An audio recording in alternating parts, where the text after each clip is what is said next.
Mo kí gbogbo ẹ̀yin olólùfẹ́ tí ẹ ń wò mí nílé, mo kí ẹ̀yin ìyá mi, ẹ̀yin bàbá, ẹ̀gbọ́n mi lọ́kùnrin, ẹ̀gbọ́n mi lóbìnrin, ẹ̀yin tẹ́ jẹ́ bí àbúrò àti ẹ̀yin tẹ́ jẹ́ bí ọmọ.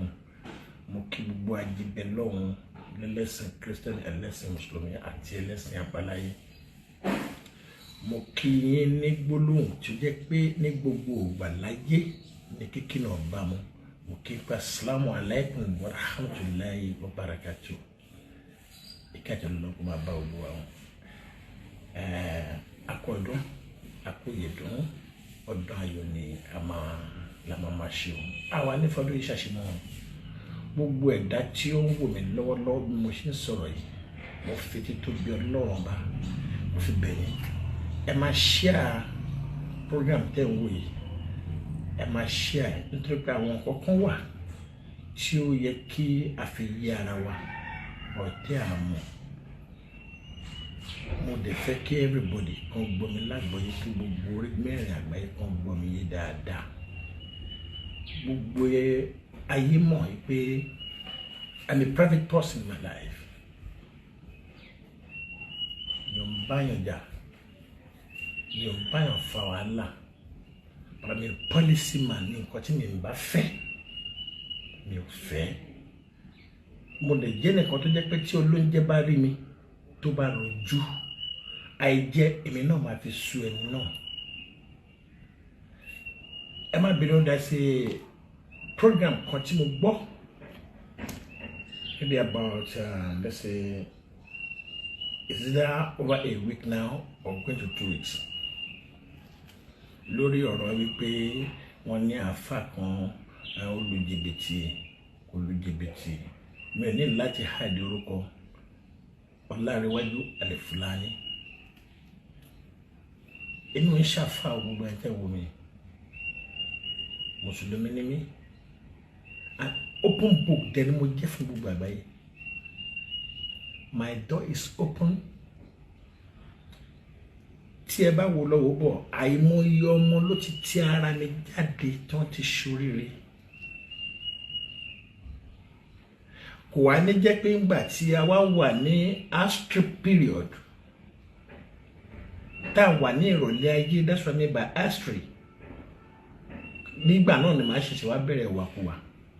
Ọlọ́jọ́ ìní ò ní jẹ́ kí n rí. Ojú tó ti mọ́ ni ò ní sọ pé òun mọ́ ni mọ́. Wèrè tó ń lọ ní títì ó lẹ́bí ó dẹ̀ lára. I cannot deny anybody tí n bá mọ̀ láyé mi. Kódà ó wà nínú wàhálà ni, ó wà nínú dáadáa ni. Àfẹ́ni tó bá sọ pé ká má súnmọ́ òun àádẹ́rìn sẹ́yìn. Eyín ò mí pé ká ra burú sí rẹ níbẹ̀. A gbà pé ìjẹ́dá wa kò jọ ṣepọ̀ ni. Lórí ọ̀rọ̀ Alhaji Alifulani, jẹ́jẹ́ ni mo wà ní àdúgbò mi ní ọdún Ifá Street. Ta jókòó, ta ń sọ̀rọ̀. Ó dẹ̀ ẹnu ọkọ dẹ̀ wá pé bá Alifulani ń pè yín pé àwọn gbọ́dọ̀ wà olúwa ní bọ́ọ̀dọ̀ ní ibi bíìsì wa mẹ́. Mo dẹ̀ lọ bá ọ̀pẹ nínú ìṣọ́lá. Mo lè jù lọ lọ́jọ́ orí. Òun náà ti fi kan jù mí lọ by ìmọ̀. Ọlọ́run náà dẹ̀ sọ ní gbogbo ọ̀nà pé is either by position, by money or by knowledge. Wàá fi bìkan fún ẹnìkan ní respect. Mo dẹ̀ wá bá, mo dẹ̀ ṣe ń débẹ̀. He was on phone pẹ̀lú ẹnìkan mi mẹ́tọ́jọ́ sọ̀rọ̀. Ó dẹ̀ bọ́lẹ̀ ní mọ́tò ó kí mi pé àkínwó nǹkan tí ẹni tí ó lú ọmọ tó fún un ní. I was so happy. Mo dẹ̀ ṣàdúrà. Mo ní àbórí ilẹ̀ ayíká ìwá ìmọ̀ yẹn. Tọ́lọ́run bá ti ṣe dáadáa fẹ́ dá Ọlọ́run ti ṣe dáadáa fún ni. Ọlọ́run bá ọ̀sìn lẹ́yìn alábòsí. The next thing tí ọ̀rẹ́ mi máa ṣe ni pé alájẹ hold on, alájẹ ògùn náà fẹ́ kí yín. Mi mẹ́ni tí mo bá sọ̀rọ̀ dìmọ́ ẹ̀ ń báyìí sọ mi mẹ́ni tí mo bá sọ̀rọ̀. Mo dẹ̀ gbà, mo dẹ̀ kẹ́ni ẹ̀ dáadáa. Ẹni náà pa abẹ́rẹ́ rí mo dà oníṣẹ́ ẹni náà ti rí gbogbo ọkùnrin mo ní kò sí problem. Ọlọ́run ní yẹ kárí láburú, Ọlọ́run àṣàbà yẹn gbé. That was only what I said. Àwọn èèyàn bẹ̀rẹ̀ sí ní pè mí lọ́tún lósì pé àbí ọgbà àwọn àtọ̀ gbogbo wọ́n jọ ṣígbẹ́ ni wọ́n jọ ṣàwọ̀ ni ìgbà òkú ẹ̀ṣẹ̀ sọ̀rọ̀. wọ́n ní yára gbọ́rọ̀ lọ́ra láti fèsì àdé ọ̀tá ẹ̀ wọ àti gbogbo àwọn tó ń pè mí mo ń wo kékeré ni mo sọ kọjá pé Alifulany wá sọ̀rọ̀ mi bí mo rejoice pẹ̀lú ẹ̀ pé wọ́n fún ní nǹkan tí mo mọ̀ pé dá nígbà tí èmi náà ṣe bẹ́ẹ̀ dèyàn ló ta mí lọ́rẹ mọ́tò náà.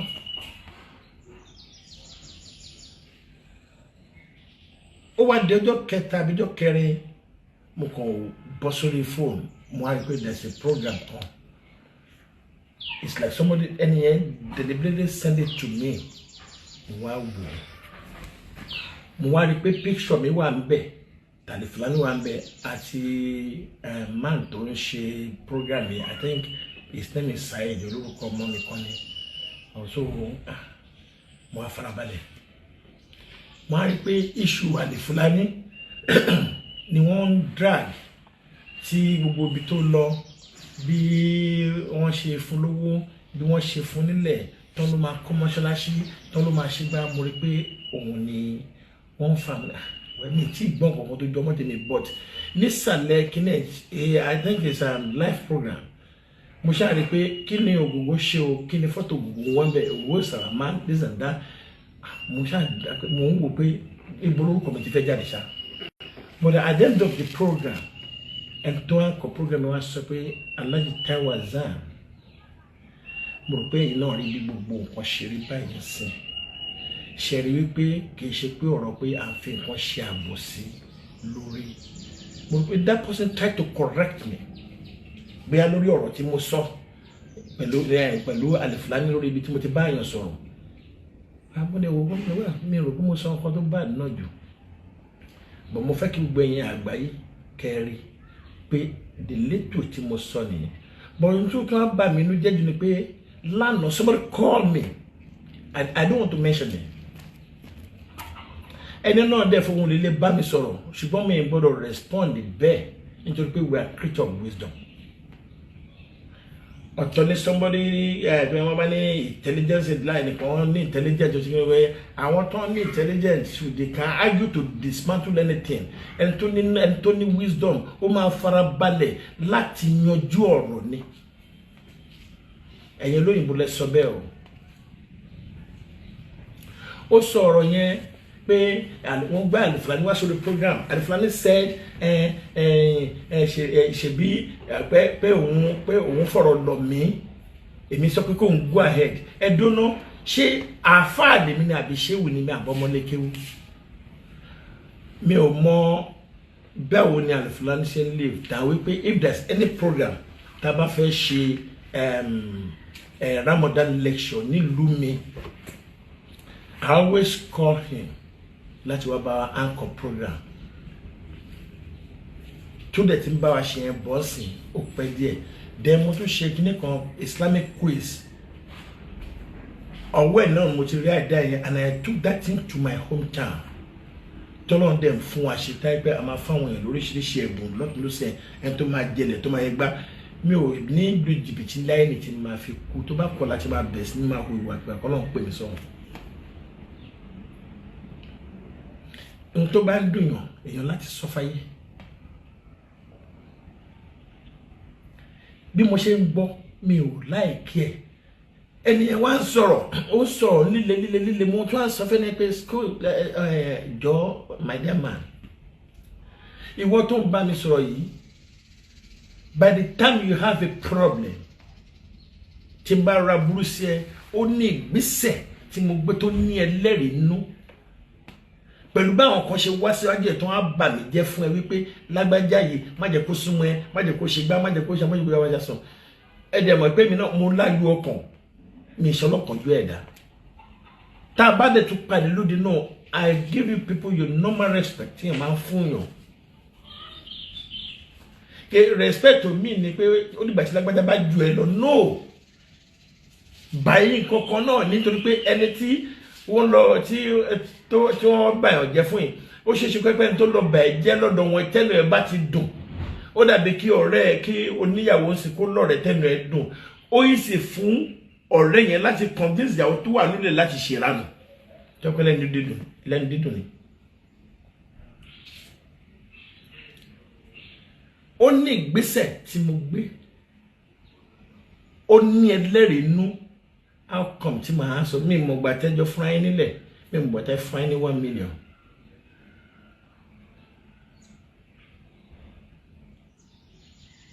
Bí area ibẹ̀ yẹn bó ṣe jẹ́ nìyẹn. Then Alifulany, I'm sorry, ọ̀tọ̀rọ̀ nílé nìkan má bára wa sọ nítorí pé kí ni onírú wí ẹlẹ́yìn wí làkàṣègbè sọ the same thing ní everybody sọ lé lórí. It will be better for you to ẹ pé lóòótọ́ bó ṣe rí nìyẹn tó bá ṣe pé bó ṣe rí nìyẹn try to change.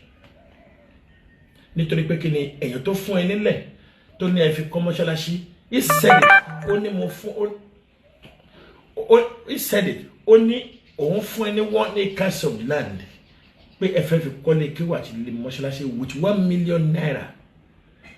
Ẹ̀sà tó bá ṣe pé èmi náà ni mo ṣe báyẹn fún yàn tí mi wá padà rí ìgbésẹ̀ pé nìyẹn ń kọ́ sùkú àbò ń kọ́ mọ́ṣáláṣí tó á jẹ́ pé ilé gbígbé ló ń kọ́ sórí ẹ̀ tí mi tún sọ̀rọ̀. Àwọn nígbà tí wọ́n pè sórí program Alifulany wọ́n ní nǹkan tó sọ ní pé ẹni tó fún yín nílẹ̀ yẹn nítorí pé ó ní problem lẹ́yìn ṣe fẹ́ fi bẹ̀ kọ́ mọ́ṣáláṣí mọ́. Kẹ́ kọ́ mọ́ṣáláṣí sórí ẹ̀ ó lóore ju pé ilé tẹ́ kọ́ sórí ẹ̀ lọ àbúsọ̀rọ̀ ẹ̀yìn náà àfa náà lẹ́kọ̀ọ́ wa. Ẹni yẹn lóhun ò tún sọ̀rọ̀. Not touch but tell alter statement tell alter. It's not the best. You are still my friend, me in the deny lie, but to bury me timba what you da to they correct me pé sati ṣe dáadáa. Màá yà fún ọ̀rẹ́ mi ní bá ṣe mọ́ láíláí. I have a brother tájọ́ máa ń káàkiri mo jẹ́ nìkan jẹ́ pé mo wà mo tí nǹkan mi bá ṣẹlẹ̀ bá tó bá sati mi lè tàn yín ẹ̀rọ kejì rẹ̀ kára mọ̀ dá àbúrò mi ni bóyá máa bá mi sọ̀rọ̀ ẹ̀rọ kò bá àbẹ̀gbẹ́ ló ń bá sọ̀rọ̀ ni ọ̀pọ̀lọpọ̀ mi ò sí mẹ́gbà tó ń bá mi sọ but ẹ̀dá tó bá jẹ́ pé policy man á máa dúró lórí pé policy wọn àbí ọ̀kan tó gbé lórí àbí ọ̀kan tó yẹ pé tí policy náà bá kọ̀ lápọ̀jù ńgbà míì náà ayé máa sọ ẹ́ di nǹkan míì ni. Èèyàn sọ̀rọ̀ Amẹ́ríkà àríyàn náà tó tún dìde àwọn náà méjì wọ́n tún wà Nàìjíríà ń báyìí Alhaji Alifulany please in the name of Almighty Allah gbogbo bí táyà kẹ́ tún ṣe túnbẹ̀ ṣe o. I'm only saying this kì í ṣe gbogbo ẹ̀rù kan gbà mí àbí kankan ṣùgbọ́n mo ń sọ fún gbogbo àgbáyé because bẹ́ẹ̀ni yẹn ṣe ń bá mi sọ̀rọ̀ ohun lílo fi ń bá mi sọ̀rọ̀ if anything happens to my side wọ́n á mọ ibi tó máa trace ẹ̀ sí.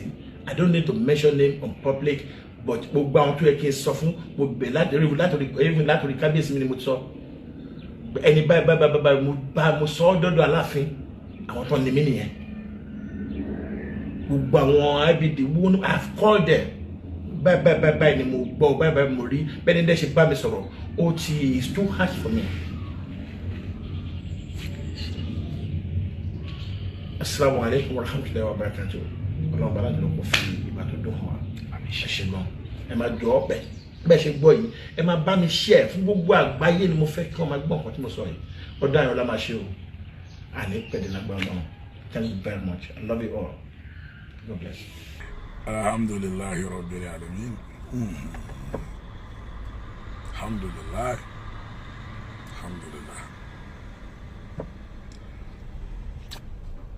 Ẹ̀yin olólùfẹ́ rí adúpẹ́ o. Alhamdulilayi abá mi tẹ̀. Alhamdulilayi ni mo ní di o. Alhamdulilayi.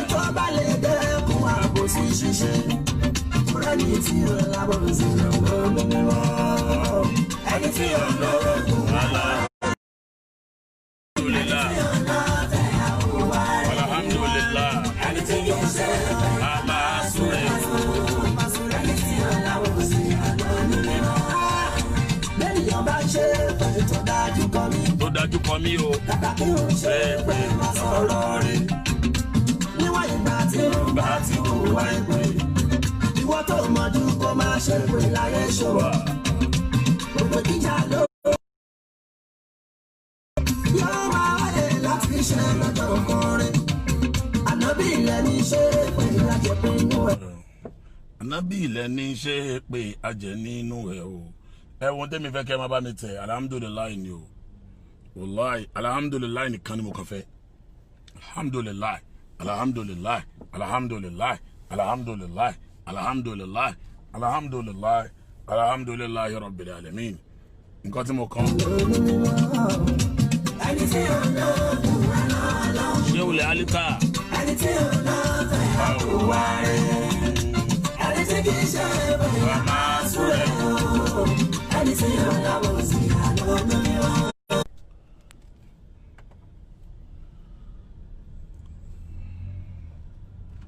alhamdulillah.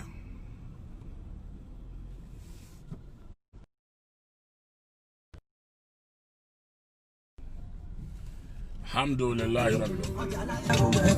ẹ wá kéèyàn jó fún ayọ̀ ẹni Ọlọ́run bá sọ̀rọ̀ fún tí o bá lè jó tí o bá lè yọ̀ ọ̀tá Ọlọ́run lónítọ̀hún yẹn o tó yẹ kí n bá mọ jójó lé ni màá ma kó mọ́lẹ̀ báyìí ni torí pé oore ńlá èyí lọ́lọ́run ṣe mo sùn lálẹ́ àná mo jí láàárọ̀ yìí kò sí lélẹ́yìn nínú èrò mi kò sí nínú pílánì mi kò sí nínú ní tí mo rọkàn ẹnìkan dẹ̀ wò mí sùsùn ó dẹ̀ fi kọ́kọ́rọ́ mọ́tò lé mi lọ́wọ́ ní mọ́tò tuntun ní mọ́tò ńlá Ọlọ́run ṣe mo dúpẹ́ o wọ́n la pinnu mi ń dùn báyìí gbogbo ẹ̀yin tẹ́ wà lórí ètò yìí ní agbára títọ́ Ọlọ́run kọ́kọ́rọ́ ayọ̀ yín táwọn ọmọ yín Ọlọ́run bá ń gbé lé yín lọ́wọ́ ọlágbára Ọlọ́run mo really appreciate yín púpọ̀ àdúrà ní gba agbára kọ́ o àdúrà ní gba agbára kọ́ o àdúrà yín gbà o àdúrà yín gbà o àdúrà yín gbà o àdúrà yín gbà o àdúrà yín gbà o Ọlọ́run ní dá yín dára yín o àdúrà yín gbà o alhamdulillah alhamdulillah alhamdulillah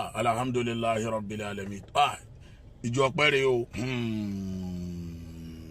Allahu akbar Allahu akbar Allahu akbar Allahu akbar Allahu akbar alhamdulillah gbogbo ẹ̀yin olóríire.